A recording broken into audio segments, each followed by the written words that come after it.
Good morning, सुप्रभात, केम छो, सलाम। उम्मीद है आप सब लोग बेहतर होंगे, अपना ध्यान रख रहे होंगे।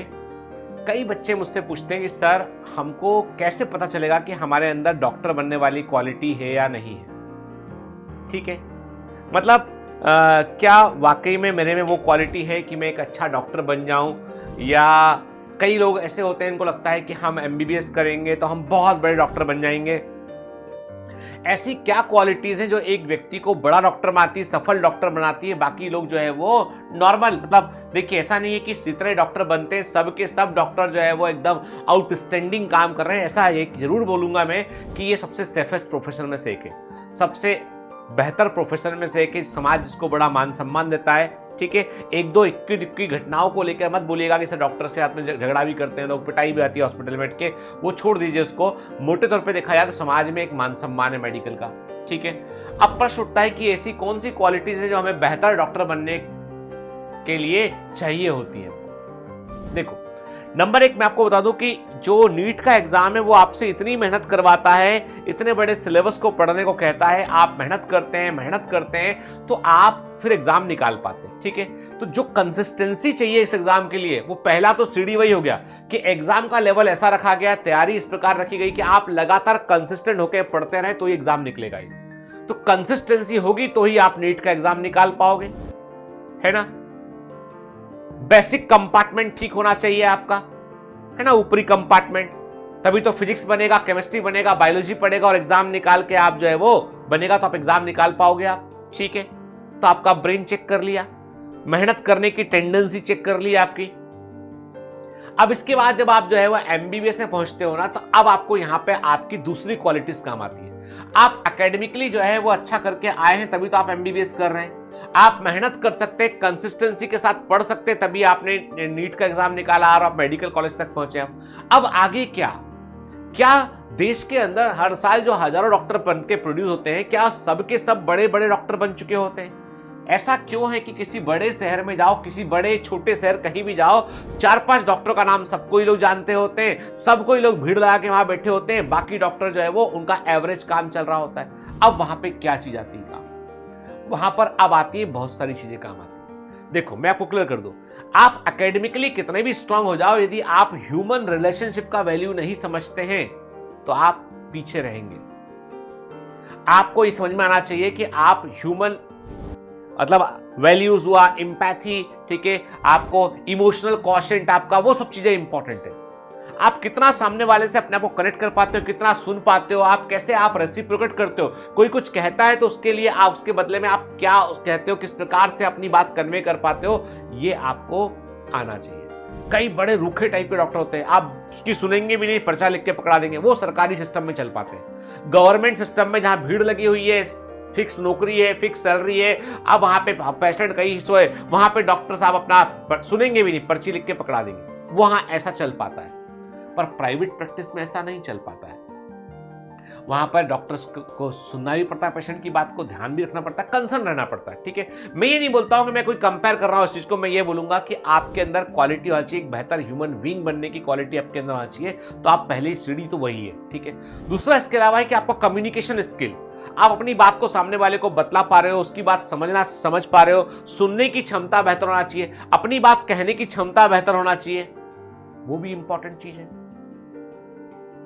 केवल एमबीबीएस कर लेना भर मतलब है कि एक आपने अच्छी डिग्री ले ली है आपने, अब आप कहीं अप्लाई करोगे, नौकरी लग जाएगी, सरकारी सिस्टम में होगा, कहीं होगा तो काम चल जाएगा आपका, मतलब आपको जो है एक बढ़िया लाइफ आपको मिल जाएगी, इसमें कोई दो राय नहीं है। लेकिन आपको बेहतर जिंदगी में आगे बढ़ना है तो आपको बहुत सी क्वालिटी सीखनी पड़ेगी। आपको कंसिस्टेंसी के अलावा आपको मेहनत कर, अब डॉक्टर्स हमेशा, जो अच्छे बड़े डॉक्टर हैं, हमेशा अपने आप को अपडेटेड रखते हैं। मेडिकल में पढ़ाई कभी खत्म नहीं होती है। डॉक्टर एमबीबीएस करेंगे, एमडी करेंगे, डीएम करेंगे, तमाम डिग्री लेने के बाद फिर आप जो है प्रैक्टिस करने जाएंगे तो आप वहां पे भी उस समय भी अपने आप को अपग्रेड कर रहे होंगे। आप कई सारे कॉन्फ्रेंसेज में, सेमिनार में जाएंगे, सुनेंगे, बहुत कुछ सीखते रहेंगे लगातार। आप कंटिन्यूअस अपडेशन इंपॉर्टेंट है। ज़ील टू लर्न, नई चीजों को सीखने की इच्छा होना चाहिए।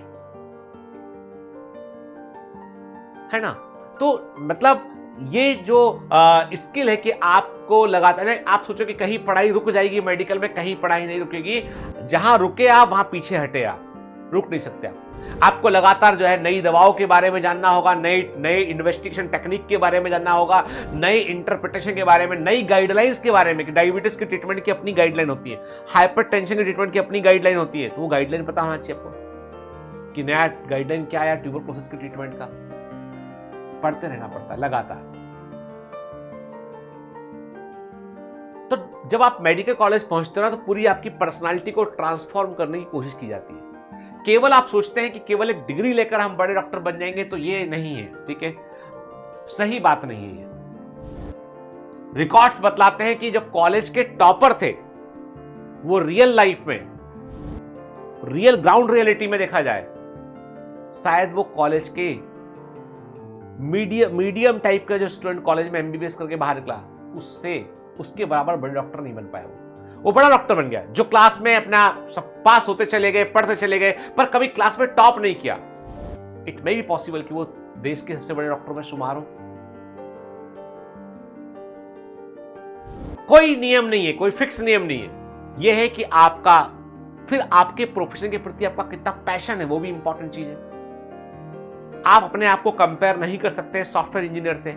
You can not compare yourself with the जो कार बेच रहा है शोरूम में, कपड़े की दुकान वाला, महिलाओं के कपड़े की दुकान जहां पे लहंगे मिलते हैं, साड़ी मिलते हैं, साड़ी सेंटर, लहंगा सेंटर, बहुत पैसा कमाते हैं। मतलब कल परसों मेरे एक परिचित थे, उनसे मेरी बात चल रही थी, तो वो बता रहे थे कि उनकी डॉटर जो है वो फैशन डिजाइनिंग का कुछ कर रही है, तो लहंगे महंगे का कुछ कोर्स का स्पेशलाइजेशन कर रही है वो लहंगा डेवलप करने के लिए, मतलब अपना एक ब्रांड भी खड़ा कर रही है वो कोई। तो बताने लगे कि आपकी ऐसा है कि एक आदमी जो मारुति कार बेचता है, वो 3.5 लाख की मारुति कार मान लो बेची उसने, एल्टो 3.5 लाख की कार बेच दी, 3.5-4 लाख की कार बेची उसने। मारुति कार में सर्विस देना पड़ेगा, कोई इश्यू हो गया तो शोरूम पे लेके आएगा, वो आपके सर्विस सेंटर लेके आएगा, बात करेगा आपसे। कार मतलब 4-5 साल चलेगी, ध्यान रखना पड़ेगा, सर्विसिंग करानी पड़ेगी, सब कुछ है, ठीक है। लेकिन 5 लाख का लोग लहंगा भी खरीदते हैं। लहंगा 5 लाख का खरीदा, एक बार पहना, पैक करके रख दिया उसको, क्योंकि अगली शादी में अगला पहनेंगे, रिपीट नहीं होना चाहिए वो। 5 लाख का लहंगा, कोई सर्विसिंग नहीं, कोई मोटर पार्टी, कार में बैठ के, कार चलती है, आदमी बैठ के जाता है, अब लहंगा पहनकर आदमी चलता है। मतलब लड़कियों की बात कर रहे हैं, आदमी नहीं। तो पॉइंट ये है कि वो लहंगा 5 लाख का बिक रहा है, उस पर मार्जिन उसको 2-3 लाख का मार्जिन मिल रहा है उसको। ये कार बेचने वाले आदमी को जो है 25-50 हजार का मार्जिन मिल रहा है। ऊपर से टेंशन होने लगी कि जब 4-5 साल गाड़ी को सर्विस भी देनी है, 3 सर्विस फ्री देनी है, फिर ये भी करना वो भी करना है। तो वो कार के शोरूम वाला अपने आप को लहंगे के शोरूम वाले से कंपेयर नहीं करता है। और एक डॉक्टर यदि सोचे कि मैं मतलब मैं एक साइड बाय साइड एक लहंगे की दुकान भी खोल लूं, तो मतलब कैसे काम चलेगा। मतलब आप जिस प्रोफेशन में है ना, उस प्रोफेशन का अपना एक डेकोरम है उसका अपना, तो वो डेकोरम आपको अपने आप को कंपेयर नहीं करना है।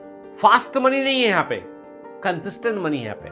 मेडिकल प्रोफेशन में आपको बहुत तेज पैसा नहीं मिलेगा, लगातार पैसा मिलेगा, लगातार आप अर्न करते रहेंगे, कंसिस्टेंसी यहां पर है। बच्चे पूछते सर कितना पैसा अर्न कर सकता है डॉक्टर। डॉक्टर के लिए सिंपल सी बात है, आपका स्किल जो है जितना बेहतर होगा उतना अधिक आपकी डिमांड होगी, जितना अधिक डिमांड होगी उतनी आपकी कीमत होगी। यहां पर एक ऑर्थोपेडिक सर्जन है जो पीडियाट्रिक ऑर्थोपेडिक सर्जन है, छोटे बच्चों की हड्डियों का इलाज करते हैं, ठीक है, सर्जन है, डॉक्टर तरल नागदा नाम है उनका। वो छोटे से फ्रैक्चर के ट्रीटमेंट के लिए भी 2.5 लाख 3 लाख रुपए एक ऑपरेशन का चार्ज करते हैं। कोई बड़ा प्रॉब्लम है ऑर्थोपेडिक तो 5 लाख 10 लाख रुपए भी ऑपरेशन का चार्ज करते हैं। सर इतना महंगा होगा तो लोग कैसे पहुंचेंगे। भाई उनका डिमांड इतना है, उनका स्पेशल इतना है कि आदमी फिर उसको कुछ करके पहुंचता है वहां पे, तब भी भीड़ है उनके पास, तब भी लोग लगे प्रेजेंट है। क्या इलाज करते हैं सर वो, हड्डी तो कोई भी डॉक्टर जोड़ देता है। वो इलाज करते हैं, किसी के जन्मजात पेड़ टेढ़े होते हैं, बाई बर्थ पेड़ टेढ़े, किसी के कोई बाई बर्थ डिफेक्ट है, उस हड्डी को करेक्ट करना, एक पेड़ छोटा एक बड़ा है उसको दोनों को बराबर करना, ये सब काम करते हो, एकदम हाई स्किल्ड ऑर्थोपेडिक सर्जन। तो मतलब सब कुछ आपके हाथ में है।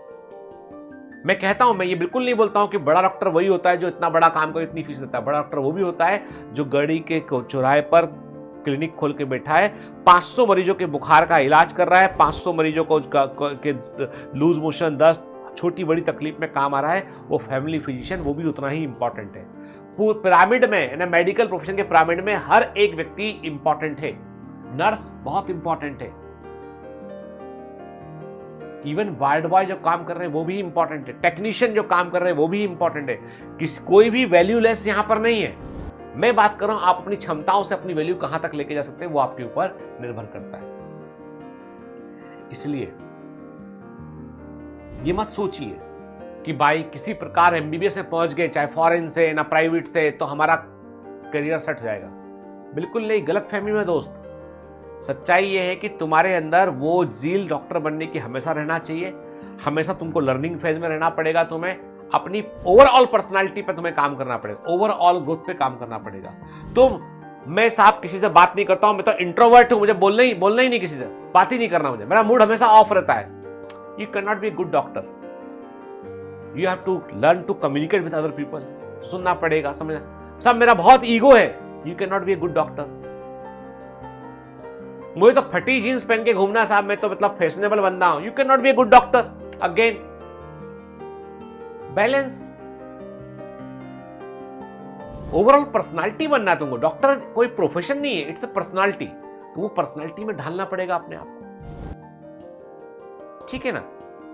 तो मैं आज सोचा कि आप जो कॉमन क्वेश्चन मेरे पास आते हैं उसको भी मैंने सेशन में लिया है। मैं बोलूंगा बेटा कि कोई भी प्रोफेशन का या कोई भी नौकरी का, कोई भी प्रोफेशन का कोई भविष्य नहीं होता। भविष्य उस व्यक्ति का होता है जो उसे कर रहा होता है। हो सकता है, अब आपको बताओ दुनिया का सबसे अमीर आदमी कौन है, बताइए। दुनिया का सबसे अमीर आदमी इस समय कौन है? Elon Musk. पुराना पड़ गया है, अभी सबसे अमीर आदमी नहीं है वो, नंबर 2 पर है वो। नंबर 1 पे है लुई विदॉन कंपनी के मालिक अर्नोल्ड। अर्नोल्ड दुनिया के सबसे अमीर आदमी है। काम क्या करते हैं? डब्बा डब्बी बॉक्स ये बनाते हैं, डब्बा डब्बी बॉक्स। लुई विदॉन लग्जरी ब्रांड है, बॉक्सेस बनाना शुरू किया उन्होंने, प्रीमियम टाइप के। प्रीमियम पर्स बनाना शुरू किया उन्होंने। दुनिया में सबसे अधिक लग्जरी आइटम की सेल करने वाला ग्रुप है लुई विदॉन ग्रुप, उसके मालिक है वो, सबसे अमीर आदमी। अब आप बोलो साहब पर्स बना के बेचने वाला आदमी इतना अमीर कैसे बन सकता है? बना है ना, पैशन है उस आदमी को डिजाइनिंग का, इन सब चीजों का। तो बात इतनी सी कि यदि आप अपने काम में माहिर हैं, वही मकबूल फिदा हुसैन ऐसे ही चित्र देगा, पेंटिंग बना देंगे, मकबूल बना दिया करते थे। कीमत कितनी? 50 लाख, 1 करोड़ पेंटिंग है। किसने बनाई? मकबूल फिदा हुसैन ने बनाई। हम और आप चित्र कहते कागज में, कीमत कितनी? शून्य बटा सन्नाटा, कोई कीमत नहीं है। समझ गए बात को? हुनर का वैल्यू है। हुनर से हुनर होगा तो नाम बनेगा, नाम बनेगा तो उसी हुनर के आपको बड़े दाम मिलेंगे, ठीक है। तो ओवरऑल बेटा अपनी पूरी पर्सनालिटी पे काम करना चाहिए हमको। हम कोई भी चीज को हम उसको अड़कर काम नहीं बनेगा, है ना। हमको एक जनरलाइज वे में पूरी पर्सनालिटी पे काम करना चाहिए। चलिए, have a great day, all the best, bye bye.